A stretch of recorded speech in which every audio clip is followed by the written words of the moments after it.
I was in my second year of college, and I was sitting on a bus bench in my college campus in Singapore.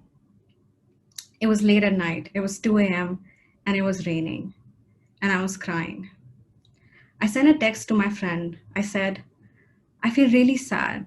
I feel lost. I feel lonely, and I don't get what the point of it all is. He replied, he said, Shreya, I've known you for a while, and I think you might have depression. I know the symptoms because I've been through this myself. When I read the word depression, it took me back to my high school years in India. I was always a very quiet child. And while the rest of my class would go out to play in the field during the free periods, I would sit in the library by myself and read. I felt like I was a weirdo, or that I was broken in some way, that I was not normal, while the rest of my class was. I also looked different from them. I would paint my nails black, and I wore heavy black eyeliner. I was the only goth kid in my whole school. Over the years, I would ask my parents, do you think there's something wrong with me? And they would always say, you're a teenager. Teenagers are emotional. You will grow out of this.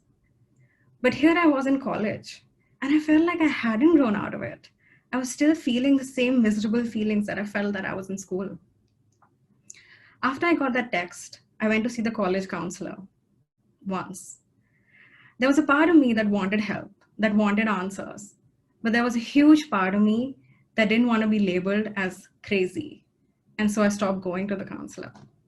I pushed on. I graduated from college. I got a great job. On paper, I looked like I was doing amazing. But I still kept having the same episodes. Days where I wouldn't want to wake up from bed, when my mind felt foggy, where I couldn't get through the day without bursting into tears at least once. And it was during one of these episodes, I called that friend again, the one that I had texted. And I said, I feel sad, I feel lonely, and I don't get what the point of this all is.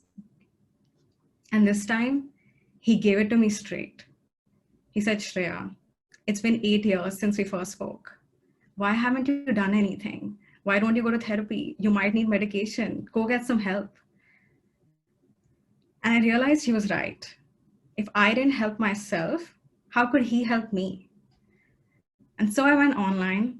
I found myself a therapist, and I started seeing her regularly. In one of the sessions, she asked me to think back of one of the first few times that I felt these feelings of emptiness and loneliness. And she asked me to visualize it. So I closed my eyes, and I could see that child in front of me, sitting in the library, sitting alone, feeling sad with her black nails and a black eyeliner. And then the therapist said, go talk to her. Go talk to that child like it's someone you really care about. I went up to her.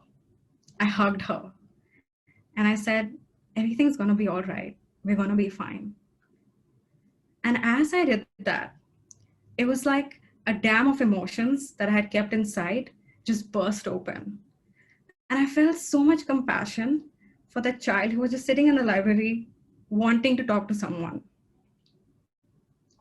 I went home that day and I looked up what this type of therapy is. And I found a book called Mirror Work.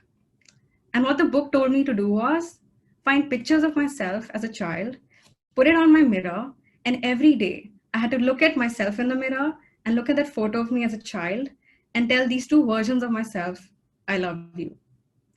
And I did this multiple times a day for months. And I felt like an idiot doing it. I thought it was the stupidest thing. It was cheesy. But over time, I realized that I was being just a little bit kinder to myself. If I messed up something at work, I won't beat myself up. I started telling myself it's okay to make mistakes. Everybody makes mistakes. And that's how I started becoming a little bit more resilient. And I started telling people that I knew that I go to therapy. And I was really scared that I was going to get some judgment. But the most common response that I got was, can I get your therapist number? I feel like I need therapy too.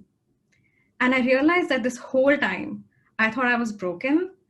All I needed was to appreciate my own cracks and realize that most people around me also have some version of a goth teenager inside them that just needs a hug. Thank you.